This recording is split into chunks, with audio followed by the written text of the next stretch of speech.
अध्याय 4 कंस द्वारा उत्पीड़न का प्रारंभ। वसुदेव द्वारा सारी वस्तुएं श्री कृष्ण को गोकुल लिए जाने से पहले की भांति समंजन कर लेने के पश्चात तथा सारे द्वार तथा किवाड़ बंद कर लेने पर पहरेदार जाग गए और उन्हें नवजात शिशु का क्रंदन सुनाई पड़ा। कंस शिशु जन्म का समाचार सुनने की प्रतीक्षा कर ही रहा था कि पहरेदारों ने तुरंत आकर जानकारी दी कि शिशु उत्पन्न हुआ है। उस समय वो तेजी से अपनी शैया से उठ बैठा और चिल्लाया, अब मेरे जीवन का क्रूर काल उत्पन्न हो गया है। कंस चिंतित हो गया कि उसकी मृत्यु निकट आ गई है, अतः उसे रोमांच हो आया। वो अविलंब उस स्थान की ओर चला जहाँ शिशु ने जन्म लिया था। अपने भाई को आते देखकर देवकी ने कंस से अत्यंत विनीत भाव से प्रार्थना की, मेरे भ्राता, इस लड़की को मत मारो। मैं वचन देती हूँ कि यह तुम्हारे पुत्र की वधू बनेगी, अतः इसका वध ना करो। तुम्हारा वध किसी कन्या द्वारा तो होना नहीं, यही आकाशवाणी है। तुम्हारा वध तो एक बालक द्वारा होना है, अतः कृपा करके इसका वध ना करो। मेरे भाई, तुमने मेरे कितने सारे सूर्य जैसे प्रतापी नवजात शिशुओं का वध किया है, यह तुम्हारा दोष नहीं है। तुम्हारे आसुरी मित्रों ने मेरे पुत्रों को मारने की सलाह दी है, किंतु अब मैं प्रार्थना करती हूँ कि इस कन्या को तो ना मारो, इसे मेरी पुत्री बनकर जीने दो। किंतु कंस इतना क्रूर था कि उसने अपनी बहन देवकी की एक भी दर्द भरी प्रार्थना न सुनी। उसने अपनी बहन को डांटते हुए नवजात शिशु को बलपूर्वक छीन लिया और उसे निर्दयतापूर्वक पत्थर पर पटकना चाहा। यह एक क्रूर असुर का ऐसा सजीव उदाहरण है जो अपनी व्यक्तिगत तृप्ति के लिए सारे संबंधों की बलि दे सकता है, किंतु वो शिशु तुरंत ही उसके हाथों से फिसल गया और आकाश में जाकर विष्णु की अष्टभुजा अनुजा के रूप में प्रकट हुआ। वो सुंदर वस्त्रों, पुष्पमालाओं तथा आभूषणों से सुशोभित थी और अपनी 8 भुजाओं में धनुष, भाला, तीर, तलवार, शंख, चक्र, गदा तथा ढाल धारण किए हुए थी। कन्या को प्रकट होते देखकर, जो वास्तव में देवी दुर्गा थी, सिद्ध, चारण, गंधर्व, अप्सरा, किन्नर तथा उड़ग लोकों के सारे देवतागण उसे विविध वस्तुएं भेंट करने लगे और अपनी अपनी ओर से प्रार्थनाएं करने लगे। ऊपर से उस देवी ने कंस को संबोधित किया, अरे धूर्त, तू मुझे कैसे मार सकता है? तुझे मारने वाला बालक इस संसार में कहीं पहले ही प्रकट हो चुका है। तू अपनी बहन के प्रति इतना क्रूर मत बन। इस प्रकृति के बाद देवी दुर्गा विश्व के विभिन्न भागों में भिन्न भिन्न नामों से विख्यात हो गई। इन शब्दों को सुनकर कंस अत्यधिक भयभीत हुआ। सहानुभूति के कारण उसने तुरंत वसुदेव तथा देवकी की हथकड़ियाँ तथा बेरियाँ कटवा दी और अत्यंत विनम्र होकर उनसे बोला, हे बहन तथा बहनोई, मैंने अपने भांजे आपके शिशु का वध करके असुरों की तरह आचरण किया है। मैंने अपने घनिष्ठ संबंधों की रंच मात्र भी परवाह नहीं की। मैं नहीं जानता कि मेरे इन द्वेषपूर्ण कार्यों का क्या परिणाम होगा। संभवतः मुझे नरक का भोग करना पड़े, जहाँ ब्रह्महत्या करने वाले भेजे जाते हैं। किंतु मैं विस्मित हूँ कि आकाशवाणी सच नहीं उतरी। असत्य प्रचार केवल मानव समाज तक ही सीमित नहीं है। अब तो ऐसा प्रतीत होता है कि स्वर्ग के देवता भी असत्य भाषण करते हैं। स्वर्ग के निवासियों की वाणी पर विश्वास करके ही मैंने अपनी बहन के शिशुओं को मारकर इतना पाप किया है। प्रिय वसुदेव तथा देवकी, आप दोनों ही महान आत्माएं हैं। मुझे आप दोनों से कुछ नहीं कहना, किंतु फिर भी मेरी प्रार्थना है कि आप अपनी संतानों की मृत्यु के लिए शोक ना करें। हम में से प्रत्येक व्यक्ति पराशक्ति के वश में है और वो पराशक्ति हमें एक साथ नहीं रहने देती। हमें कालक्रम में अपने मित्रों तथा परिजनों से विलग होना पड़ता है, किंतु यह निश्चित रूप से जान लेना चाहिए कि विभिन्न भौतिक शरीरों के ना रहने पर भी आत्मा अक्षत रूप में निरंतर बनी रहती है। उदाहरण पार्थ, मिट्टी के अनेक पात्र हैं, वे पहले बनाए जाते हैं और फिर तोड़ दिए जाते हैं, किंतु तो भी मिट्टी सदा मिट्टी ही रहती है। इसी प्रकार विभिन्न परिस्थितियों में आत्मा के शरीर बनाए और बिगाड़े जाते रहते हैं, किंतु आत्मा शाश्वत रह जाती है। अतः शोक करने की कोई बात नहीं है। प्रत्येक व्यक्ति को समझना चाहिए कि यह भौतिक शरीर आत्मा से भिन्न है, और जब तक कोई इसे समझ नहीं लेता तब तक उसे देहांतर प्रक्रिया स्वीकार करनी होती है। मेरी बहन देवकी, आप इतनी सुशील तथा दयालु है, कृपया मुझे क्षमा कर दे। मैंने आपकी संतानों का जो वध किया है, आप उनकी मृत्यु से शोक संतप्त ना हो। वास्तव में यह सब मैंने नहीं किया, क्योंकि यह सब पूर्ण निर्धारित कार्यकलाप है। मनुष्य को पूर्ण निर्धारित योजना के अनुसार कर्म करना होता है, भले ही वो अनिच्छा से क्यों ना करे। लोगों की भ्रामक धारणा है कि शरीर की मृत्यु के साथ आत्मा भी नष्ट हो जाता है, अथवा वे सोचते हैं कि एक प्राणी दूसरे का वध कर सकता है।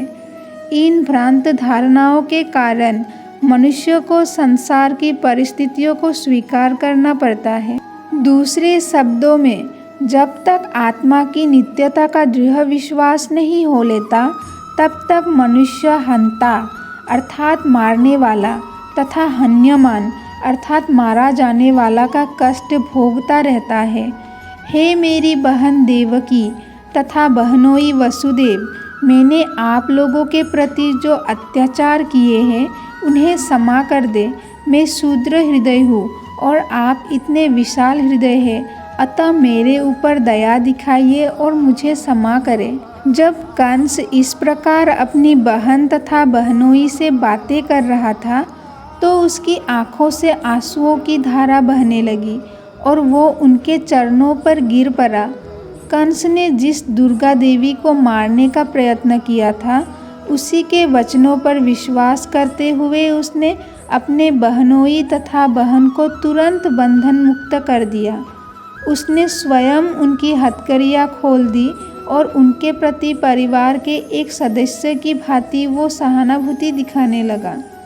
जब देवकी ने अपने भाई को इस तरह पश्चाताप करते देखा, तो वे शांत हो गई और अपनी संतानों के प्रति किए गए सारे अत्याचारों को भूल गई। वसुदेव भी विगत घटनाओं को विस्मरण करते हुए अपने साले से हंसकर बोले, हे भाग्यशाली साले, तुम भौतिक शरीर तथा आत्मा के विषय में जो कुछ कह रहे हो वो बिल्कुल ठीक है। प्रत्येक जीवात्मा जन्म से अज्ञानी है और वो अपने आप को भौतिक शरीर समझ बैठता है। यह जीवात्मा बुद्धि अज्ञान जनित है और इस अज्ञानता के आधार पर हम शत्रुता या मित्रता पैदा करते हैं। शोक, हर्ष, भय, ईर्षा, लोभ, मोह तथा उन्माद हमारी देहात्म बुद्धि के विभिन्न पक्ष है। इस प्रकार से प्रभावित मनुष्य भौतिक देह के कारण ही शत्रुता में प्रवृत्त होता है। ऐसे कार्यों में लग जाने के कारण हम श्री भगवान से अपना शाश्वत संबंध भूल जाते हैं। वसुदेव ने कंस की उदारता का लाभ उठाकर उसे बताया कि उसके नास्तिक कार्यकलाप भी, जैसा कि भौतिक शरीर को खुद समझ लेना, इसी देहात्म बुद्धि से जन्य है। जब वसुदेव ने कंस से इस प्रकार ज्ञानप्रद बातें की, तो वो अत्यधिक प्रसन्न हुआ और इससे अपने भांजों को मारने की अपराध भावना कुछ कम हुई। अपनी बहन देवकी तथा बहनोई वसुदेव से आज्ञा लेकर वो शांतचित्त अपने घर लौट आया। किंतु दूसरे ही दिन कंस ने सारे मंत्रियों को बुलाकर उनसे विगत रात्रि में जो कुछ घटा था कह सुनाया। कंस के सारे मंत्री असुर थे और थे देवताओं के परम शत्रु। अतः वे अपने स्वामी से रात्रि की घटनाओं को सुनकर उदास से हो गए। अधिक अनुभवी या विद्वान ना होने पर भी वे कंस को इस तरह सलाह देने लगे। श्रीमन, हमें चाहिए कि सारे नगरों, कस्बों, गांवों तथा गोचरों में विगत 10 दिनों में जितने बालक उत्पन्न हुए हो, उन सबों को मार दिए जाने का प्रबंध करें। हमें चाहिए कि इस योजना को बिना किसी भेदभाव के कार्यान्वित करें। हमारा विचार है कि यदि हम ये कुकृत्य अर्थात अत्याचार करेंगे तो फिर देवताओं को हमारे विरुद्ध कुछ भी करने का साहस नहीं हो सकेगा। वे हमसे युद्ध करने से सदैव डरते हैं और यदि वे हमारे कार्यों को रोकना भी चाहेंगे तो भी उनमें ऐसा करने का साहस नहीं जुट पाएगा। आपके धनुष की अपार शक्ति से वे भयभीत रहते हैं। निसंदेह हमें इसका अनुभव है कि जब जब युद्ध के लिए सन्नद्ध होकर आपने उन पर बाणों की वर्षा की है, तब तब वे अपने प्राणों की रक्षा करने के लिए चारों दिशाओं में भागे भागे फिरे हैं। अनेक देवता आपसे युद्ध करने में असमर्थ रहे हैं और उन्होंने तुरंत ही अपनी पगड़ी उतारकर तथा अपने बालों की ग्रंथियां खोलकर आपकी शरण ग्रहण की है और हाथ जोड़कर अपने प्राणों की भिक्षा मांगते हुए कहा है, हे स्वामी, हम आपके पराक्रम से भयभीत हैं। आप हमें इस घातक युद्ध से उबारिए। हमने कई बार यह भी देखा है कि जब कभी शत्रु अत्यंत भयभीत हो जाते, उनके धनुष, बाण तथा रथ विनष्ट हो चुके होते और वे अपने सैनिक कौशल को भूलकर लड़ने में असमर्थ हो जाते, तो आप ऐसे शरणागत शत्रुओं का वध नहीं करते थे। अतः वस्तुत हमें इन देवताओं से भयभीत नहीं होना चाहिए। इन लोगों को शांति काल में युद्ध भूमि से बाहर रहकर महान योद्धा होने का अत्यंत गर्व है, किंतु वास्तव में वे युद्ध भूमि में कोई कौशल या सैन्य शक्ति प्रदर्शित नहीं कर सकते। यद्यपि इंद्र समेत भगवान विष्णु, शिव जी तथा ब्रह्मा जी इनकी सहायता के लिए सदैव उद्यत रहते हैं, किंतु हमें उनसे डरने का कोई कारण नहीं है। जहाँ तक भगवान विष्णु का प्रश्न है, वे तो पहले ही जन जन के हृदय में अंतर्हित हो चुके हैं और वे बाहर नहीं आ सकते, और शिवजी ने तो अपने सारे कार्यकलापों का परित्याग कर रखा है, वे पहले ही वनवासी हो चुके हैं। और भगवान ब्रह्मा हमेशा विभिन्न प्रकार की तपस्या और ध्यान में लगे हुए हैं। इंद्र तो आपकी शक्ति के समक्ष तिनके जैसा है। अतः हमें इन देवताओं से डरने की कोई बात नहीं, किंतु हमें असावधान भी नहीं रहना, क्योंकि देवता हमारे कट्टर शत्रु हैं। हमें अपनी रक्षा करने के लिए सावधान रहना चाहिए। उनको समूल नष्ट करने के लिए हमें आपकी सेवा करनी चाहिए और आपकी आज्ञा के पालन के लिए सदैव सन्नद्ध रहना चाहिए। असुरों ने आगे कहा, यदि शरीर में कोई रोग हो और उसकी परवाह न की जाए तो वह असाध्य बन जाता है। इसी प्रकार यदि इंद्रियों को छूट दे दी जाए तो उनको वश में कर पाना दुष्कर हो जाता है।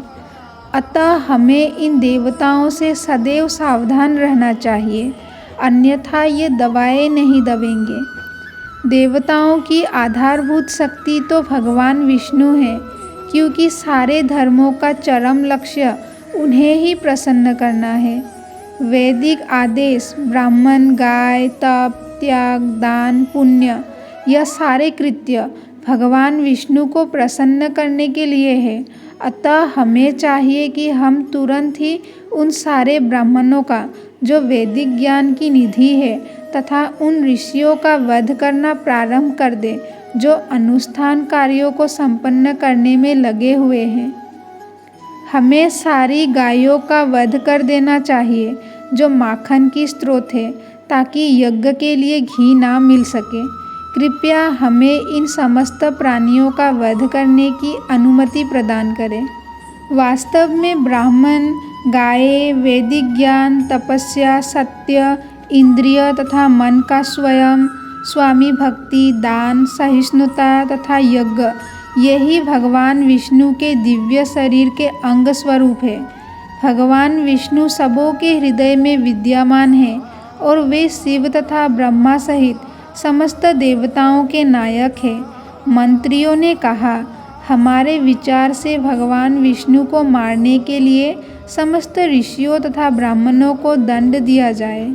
इस प्रकार असुर मंत्रियों द्वारा मंत्रणा किए जाने पर महाधूर्त कंस ने, जो सर्वभक्षी अनंत काल की हथकड़ी वेरियों में जकड़ा था, ब्राह्मणों तथा वैष्णवों को दंडित करने का निश्चय किया।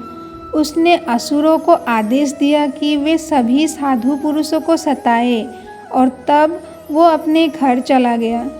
कंस के अनुयायी रजो तथा तमोगुण के प्रभाव में आ गए और उनका एकमात्र कार्य बन गया साधु पुरुषों से शत्रुता करना।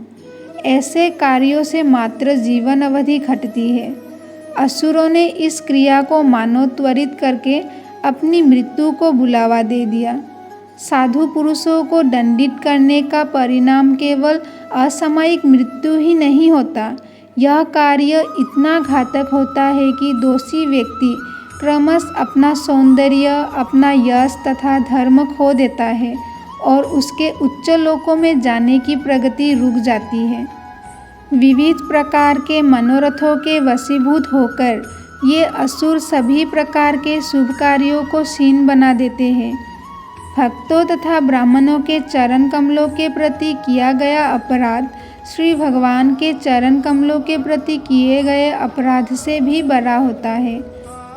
वो सभ्यता जो ऐसे पाप कर्म करती है, सामान्यतः श्री भगवान में श्रद्धा खो देती है और ऐसी ईश्वर विहीन सभ्यता मानव समाज में विपत्तियों का घर बन जाती है।